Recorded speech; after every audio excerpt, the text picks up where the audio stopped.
Imam Syafi'i, yang nama lengkapnya adalah Muhammad bin Idris Asy-Syafi'i, lahir pada tahun 150 Hijriah atau 767 Masehi. Tahun kelahirannya dianggap istimewa karena bertepatan dengan wafatnya Imam Abu Hanifah, pendiri mazhab Hanafi. Sejak kecil, tanda-tanda kecerdasan dan keberkahan sudah terlihat dalam dirinya. Beliau dilahirkan di kota Gaza, sebuah kota penting di wilayah Syam, yang kini termasuk dalam wilayah Palestina.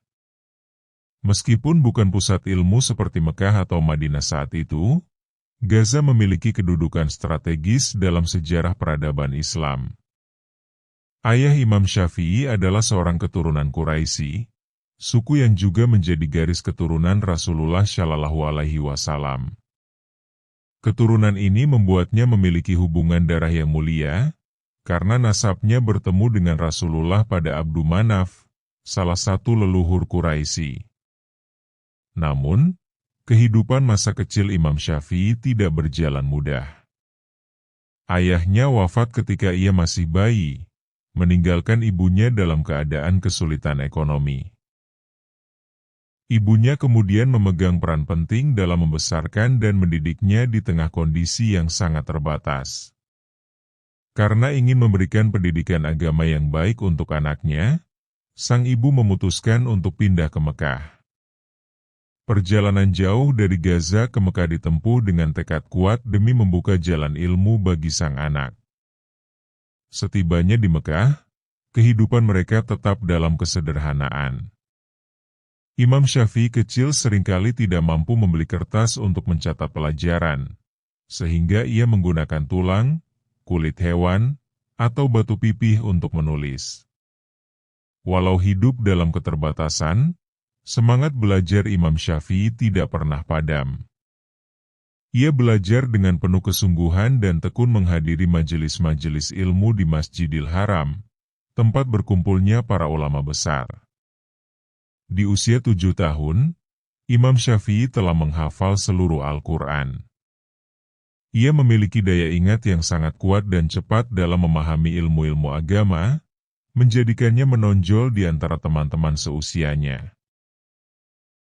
Ketekunannya sejak kecil membentuk fondasi kuat yang kelak menjadikannya salah satu ulama paling berpengaruh dalam sejarah Islam. Perjalanannya dari Gaza menuju Mekah menjadi awal dari pengembaraan ilmiah yang luar biasa. Dari kehidupan yang sederhana dan penuh perjuangan itulah, Imam Syafi'i tumbuh menjadi tokoh besar yang bukan hanya dikenal karena keilmuannya, tapi juga karena akhlaknya yang mulia dan dedikasinya terhadap penyebaran ilmu syariat. Sejak usia dini, Imam Syafi'i sudah menunjukkan kecintaan luar biasa terhadap ilmu, terutama terhadap Al-Quran.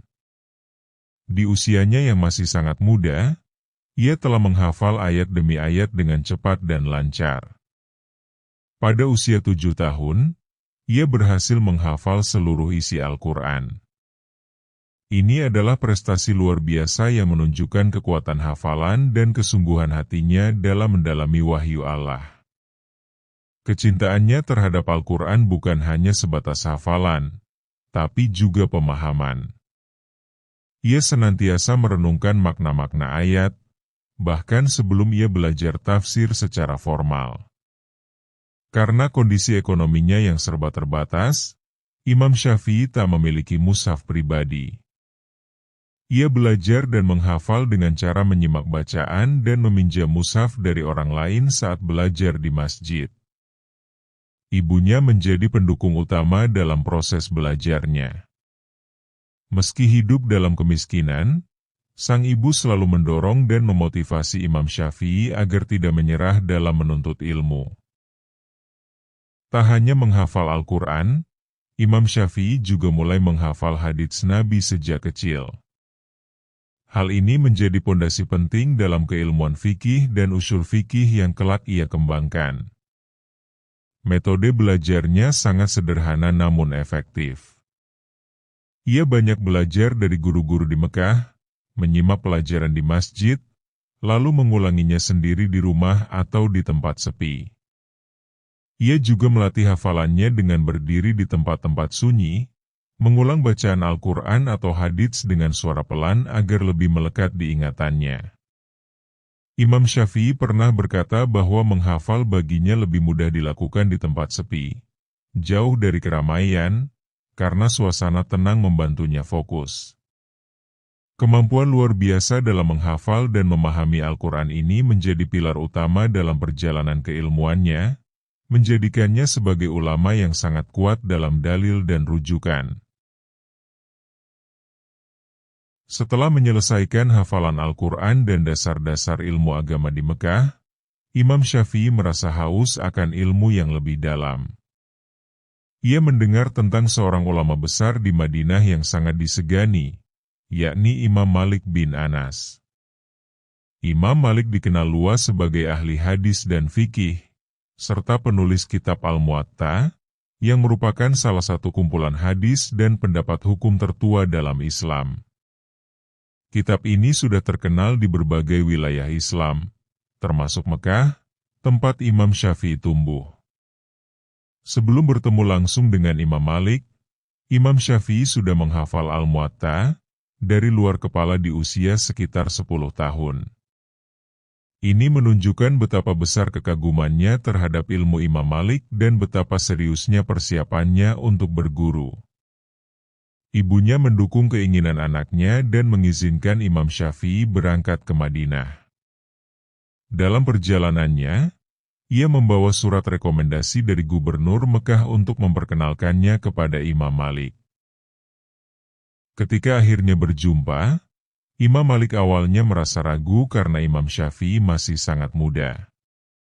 Namun setelah melihat kecerdasannya dan mendengar bacaan serta pemahamannya terhadap Al-Muwatta, Imam Malik kagum dan menerimanya sebagai murid.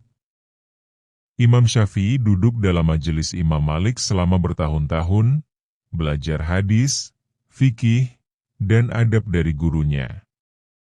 Ia sangat menghormati Imam Malik dan tak pernah duduk bersandar di hadapan sang guru sebagai bentuk takzim.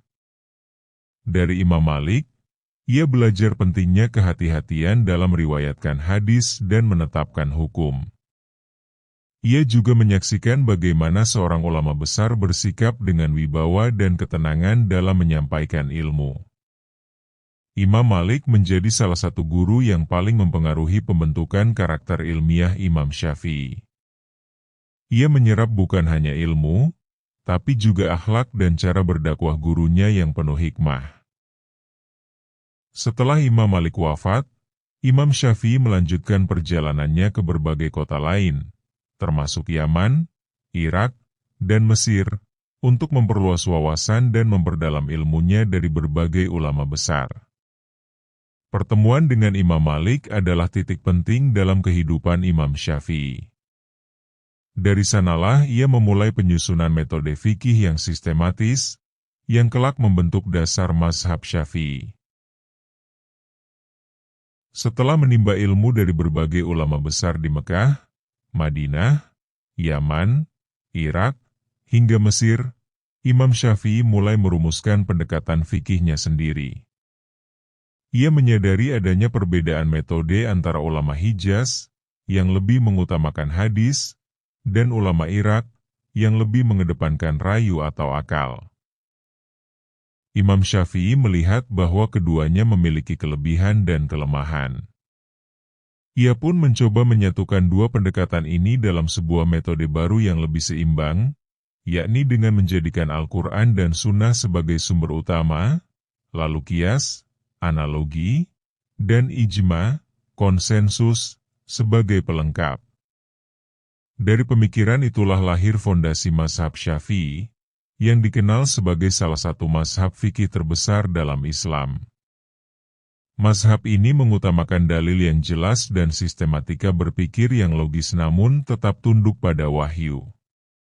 Imam Syafi'i menyusun prinsip-prinsip usul fikih, yaitu metodologi untuk memahami hukum Islam dari sumber-sumbernya. Ia menulisnya dalam kitab Ar-Risalah, yang dianggap sebagai karya pertama dalam bidang ini. Mazhab Syafi'i juga sangat teliti dalam menyeleksi hadis. Imam Syafi'i berpegang teguh bahwa hadis syahih harus diutamakan, bahkan meskipun bertentangan dengan pendapat tokoh manapun. Ia berkata, jika hadis itu syahih, maka itulah mazhabku. Mazhab Syafi'i kemudian menyebar luas, terutama di wilayah Hijaz, Mesir, Yaman, Irak bagian selatan, dan kemudian ke Asia Tenggara seperti Indonesia, Malaysia, dan Brunei, berkat kedatangan para ulama dan pedagang Muslim. Keistimewaan mazhab ini terletak pada keseimbangan antara nash, teks, dan nalar, antara hadis dan qiyas. Hal ini menjadikan mazhab Syafi'i fleksibel dalam menjawab persoalan umat di berbagai zaman dan tempat. Imam Syafi'i juga dikenal sebagai ulama yang sangat menghargai pendapat ulama lain.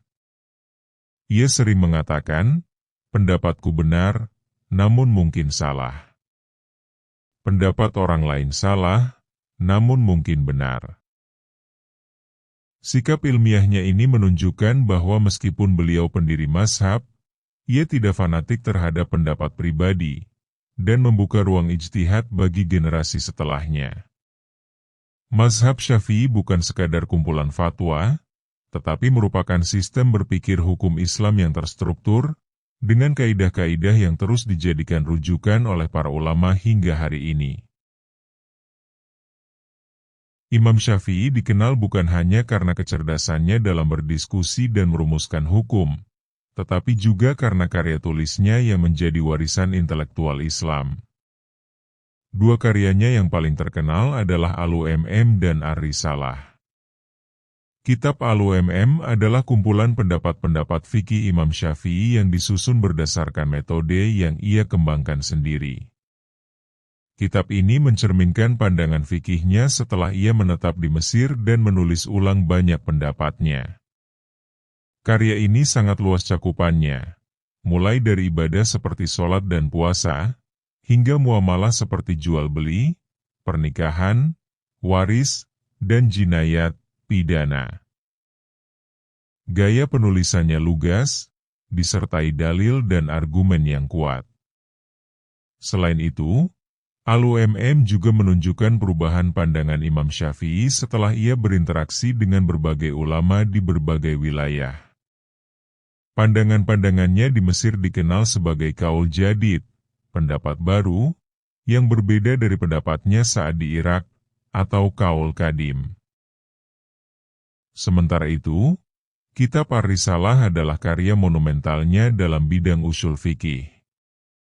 Kitab ini menjadi tonggak sejarah karena untuk pertama kalinya ilmu usul fikih ditulis secara sistematis sebagai disiplin ilmu tersendiri. Dalam Ar-Risalah, Imam Syafi'i menjelaskan cara menetapkan hukum dari Al-Quran, Sunnah, Ijma, dan Qiyas. Ia juga menjelaskan syarat-syarat sebuah hadis diterima, dan bagaimana kedudukan ijma dalam hukum Islam. Kitab ini ditulis atas permintaan seorang muridnya di Irak, dan kemudian disempurnakan lagi ketika Imam Syafi'i berada di Mesir. Oleh karena itu, terdapat dua versi Ar-Risalah, yaitu versi lama dan versi yang direvisi. Karya-karya ini tidak hanya menjadi rujukan bagi murid-muridnya, tetapi juga oleh ulama dari mazhab lain. Bahkan, tokoh seperti Imam Ahmad bin Hanbal sangat menghormati pemikiran Imam Syafi'i dan banyak terinspirasi olehnya. Melalui kedua karya ini, Imam Syafi'i membuktikan bahwa keilmuan Islam tidak hanya hidup di lisan para ulama, tetapi juga di dalam lembaran-lembaran ilmu yang tertulis secara ilmiah dan terstruktur. Warisan intelektual Imam Syafi'i ini menjadikan namanya terus hidup dalam sejarah peradaban Islam, dan mazhabnya menjadi salah satu pilar utama dalam khazanah fikih dunia Muslim hingga hari ini. Selain dikenal sebagai ulama besar dalam ilmu fikih dan usul fikih, Imam Syafi'i juga masyhur karena akhlaknya yang luhur. Ia tidak hanya mengajarkan ilmu, tetapi juga mencontohkan adab dan etika dalam berilmu. Imam Syafi'i sangat menghormati guru-gurunya, bahkan setelah menjadi ulama besar. Ia tidak pernah menyebut nama Imam Malik tanpa pujian, dan selalu menjaga adab dalam menyampaikan perbedaan pendapat. Dalam majelis ilmu, ia duduk dengan tenang, tidak menyela, dan selalu mendengarkan dengan penuh perhatian. Ia mengajarkan bahwa ilmu tidak akan bermanfaat tanpa disertai akhlak dan rasa hormat kepada guru. Kepada murid-muridnya, ia bersikap lembut dan bijak. Ia membimbing mereka dengan sabar dan tidak merendahkan mereka yang belum memahami suatu persoalan. Ketika menjawab pertanyaan, ia menyesuaikan gaya bicara dengan tingkat pemahaman pendengarnya. Sikap tawadu, rendah hati, juga sangat menonjol pada dirinya. Walau memiliki keilmuan tinggi dan dihormati oleh banyak orang, ia tidak pernah menyombongkan diri atau memaksakan pendapatnya. Ia juga dikenal sebagai pribadi yang sangat menjaga lisannya. Dalam perdebatan ilmiah sekalipun, ia tidak pernah mencela atau memaki. Ia berkata, "Aku tidak pernah berdebat dengan seseorang kecuali aku berharap Allah menampakkan kebenaran melalui lisan dia." Salah satu kebiasaan mulia Imam Syafi'i adalah mendoakan lawan debatnya. Ia memandang bahwa perbedaan dalam ilmu bukan untuk saling menjatuhkan, tetapi sebagai jalan untuk saling melengkapi dan mencari kebenaran bersama. Imam Syafi'i juga sangat dermawan. Meski hidup sederhana dan sering kekurangan, ia senantiasa membantu orang yang membutuhkan. Ia merasa bahwa harta hanyalah titipan Allah yang harus digunakan untuk kebaikan. Ia rajin beribadah, menjaga sholat malam, membaca Al-Quran secara rutin, dan sangat menjaga waktu. Dalam sehari semalam, ia membagi waktunya antara ibadah, mengajar, menulis, dan beribadah pribadi kepada Allah Subhanahu wa Ta'ala. Akhlak mulia Imam Syafi'i menjadi teladan sepanjang zaman. Ilmu yang ia wariskan bukan hanya dalam bentuk tulisan, tapi juga dalam laku kehidupan yang penuh dengan adab, keikhlasan, dan kasih sayangnya. Menjelang akhir hayatnya, Imam Syafi'i menetap di Mesir. Di sana, ia mengajar, menulis, dan menyebarkan ilmunya kepada para murid dari berbagai penjuru dunia Islam. Mesir menjadi tempat di mana mazhab Syafi'i berkembang pesat. Meskipun tubuhnya mulai melemah karena sakit yang dideritanya, semangatnya dalam mengajar dan menulis tidak surut. Ia tetap menerima murid, menjawab pertanyaan, dan menyempurnakan karya-karyanya hingga akhir hayat. Imam Syafi'i wafat pada malam Jumat, tanggal 29 Rajab 204 Hijriah, sekitar tahun 820 Masehi, dalam usia 54 tahun. Wafatnya meninggalkan duka mendalam di kalangan ulama dan masyarakat luas. Jenazahnya disyalatkan oleh ribuan orang di Mesir. Ia dimakamkan di daerah Fustat, yang kini dikenal sebagai kawasan lama di Kairo. Makamnya hingga kini menjadi tempat ziarah dan penghormatan umat Islam dari berbagai negara. Setelah wafatnya, murid-muridnya terus menyebarkan ilmunya ke berbagai wilayah Islam. Di antara murid terkenalnya adalah Imam Al-Muzani dan Imam Al-Buaiti, yang meneruskan dan mendokumentasikan ajaran mazhab Syafi'i. Mazhab Syafi'i kemudian menyebar luas, terutama ke wilayah Afrika Timur, Asia Tengah, dan Asia Tenggara. Di Indonesia dan Malaysia, mazhab ini menjadi mazhab mayoritas yang dianut oleh kaum muslimin. Peninggalan terbesar Imam Syafi'i bukan hanya kitab-kitabnya, tetapi juga metode berpikir kritis dan sistematis dalam hukum Islam, serta semangat adab dalam mencari dan menyampaikan ilmu. Ia dikenang sebagai ulama yang tidak hanya alim, tetapi juga memiliki hati yang bersih dan budi pekerti luhur. Kata-kata bijaknya terus dikutip dan dijadikan pedoman dalam dunia pendidikan dan dakwah Islam. Salah satu ucapannya yang terkenal adalah, ilmu itu bukan yang dihafal, tapi yang memberi manfaat. Ini menjadi pengingat bahwa ilmu harus diamalkan, bukan sekadar diingat dalam pikiran. Wafatnya Imam Syafi'i adalah kehilangan besar bagi umat Islam, tetapi warisannya terus hidup. Hingga kini, ajaran dan pemikirannya tetap menjadi cahaya yang menerangi jalan umat dalam memahami syariat Islam.